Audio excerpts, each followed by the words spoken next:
Mose, how much did turnovers and defending with fouling, hurt your group early on? Yeah, the things that we talked about prior to the game, it was that, we turned it over 19 times for 29 points.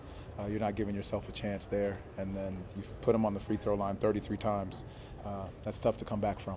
But more than anything, it's just our energy to start the game. I think that's where we have to turn the page, and obviously got another game tomorrow night in Brooklyn. What did the second and third unit guys do I to loved get you what they back did. in there? I loved what they did. I loved how they played. They played with intensity. They played with a sense of urgency. They played with a care factor. It wasn't perfect, but those guys came out and gave everything they had when they got their opportunity to get check into the game. And that's what we ask for guys, that they get the opportunity, that you come and play exactly the way you need to play. They cut down that 26-point deficit down to 4. Yeah.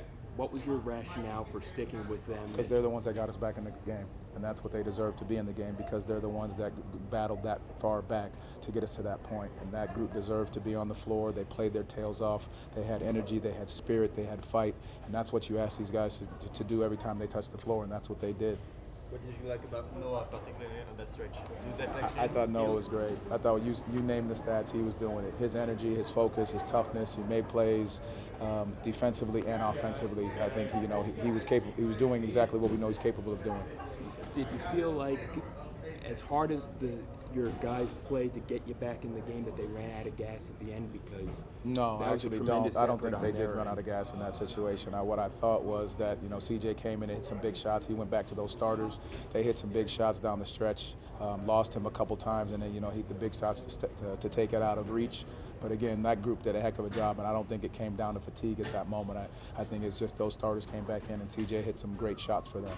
Is there any sort of overarching lesson to be learned from this, particularly from your first unit tonight? There's always a lesson to be learned in wins and losses, and I think for us, it's you got to take care of the basketball. One, you can't have 19 turns for 29 points. You've got to make your free throws when you step up there. We missed those tonight. And then the ability to defend without fouling. The same things we talk about in our process every single night, we've got to stick to that. And then we've got to have that energy for the way that second unit played in the back end, that we got to have that to start the game.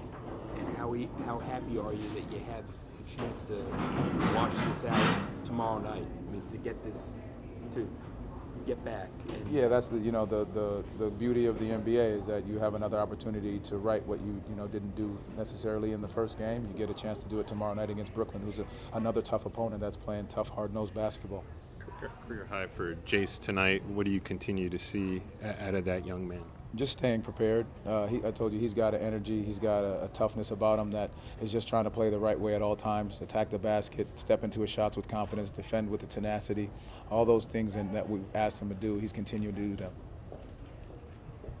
Thank you. Thank you, guys.